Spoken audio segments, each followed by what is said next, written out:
It's the loudest silence in the world.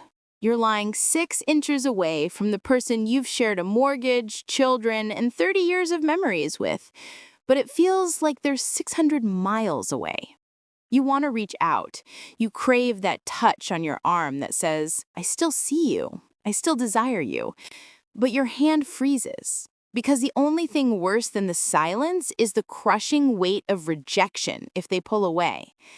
Welcome to Aged and Confused. I'm Elle. And if your marriage has turned into a polite roommate situation since hitting 50, you are not crazy. You are not broken, but you are at a dangerous crossroads.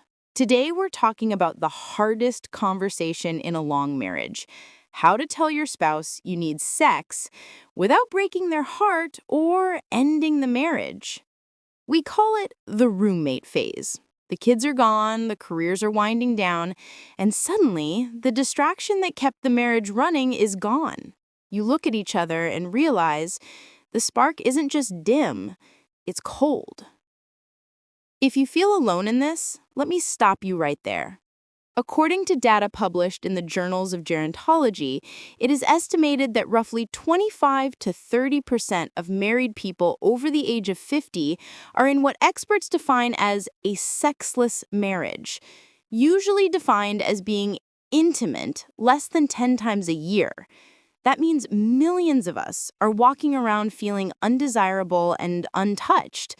The problem usually isn't a lack of love, it's fear. The partner who wants sex is afraid of being demanding. The partner who doesn't want it is afraid of being broken or pressured. So nobody says anything, and the silence rots the foundation of the marriage until you become a statistic in the rising gray divorce rate. Silence is not a strategy. You have to talk. But how you talk matters more than what you say. Let's look at a real story. Names have been changed, but the situation is very real. Let's call them Mark and Linda. Mark 58 and Linda 56. They hadn't been truly intimate in 5 years. Mark felt entirely rejected. He told his therapist he felt like a puppy that Linda occasionally patted on the head. He convinced himself Linda wasn't attracted to him anymore because he'd gained weight. For 2 years, Mark tried what therapists call the protest dance. He got grumpy. He criticized how Linda loaded the dishwasher. He withdrew emotionally. He was protesting the lack of connection, but Linda just saw an angry husband, which made her want intimacy even less. Finally, Mark couldn't take it. He cornered Linda on a Tuesday night after dinner and let it all out. Why don't you want me anymore? Are you having an affair? What is wrong with you? It was a disaster. Linda shut down completely. The gap in the bed got wider. Why did this fail? Because Mark led with accusation. He made Linda the problem. And when your spouse feels attacked, they don't get aroused, they get defensive. So, how do you have the talk without it turning into the fight? We looked at advice from top marriage and family therapists specializing in older couples. Here is the blueprint. Rule number 1.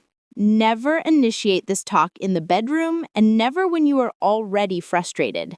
Do it on a Saturday morning walk or over coffee. Neutral territory.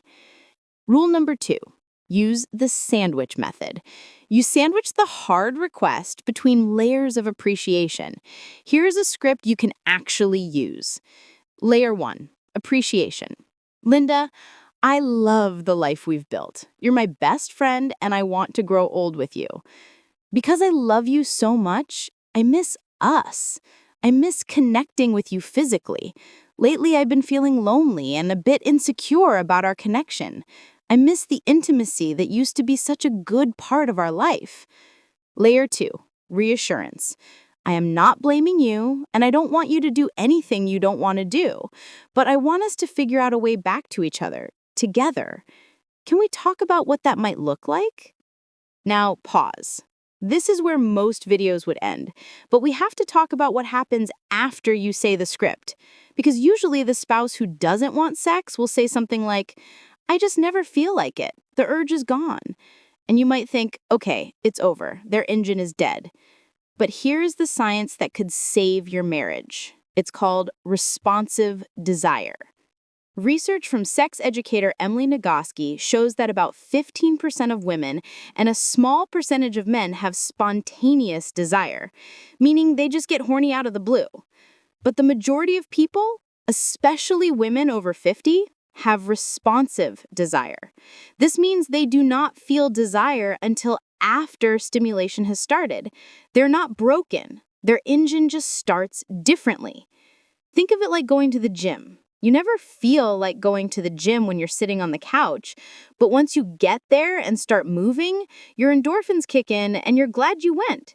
So if you are waiting for your wife or husband to be in the mood before you touch them, you might be waiting forever.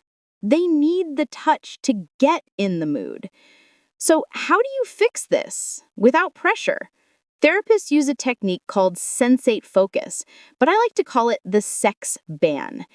If you want to reboot your intimacy, you have to take sex off the table completely. For 2 weeks. Here's the challenge. Agree to spend 20 minutes twice a week just touching. Cuddling, back rubs, holding hands. But the rule is you cannot have sex. Why does this work? Because right now, your low libido spouse flinches when you touch them because they think it's a contract that they have to have sex. That pressure kills their libido. When you take sex off the table, you remove the pressure. They can relax into the touch. And guess what happens when the pressure is gone and the touch feels good? That responsive desire engine starts to simmer. We spoke to one couple, David and Sarah, who tried this. Sarah said, "For the first time in 10 years, I let David hold me without panic. And by the third session, I was the one trying to break the rules." Having this conversation is terrifying. It requires a level of vulnerability that we often lose after 50 years of wearing armor. But the alternative is living the rest of your life feeling unseen in your own home. You deserve better than that. And so does your spouse. So try the script, then try the sex ban. See if you can find the spark in the safety of just being together. But what happens when you do all the work? You say the script, you try the ban, and the answer is still no. Next time on Aged and Confused, we're going to the deep end. We're looking at the couples who decided that one person's low libido shouldn't mean the other person's celibacy. We're talking about opening the marriage after 50. Is it a lifeline or a landmine? Subscribe and hit the bell so you don't miss episode 2. Hang in there. You're not done yet.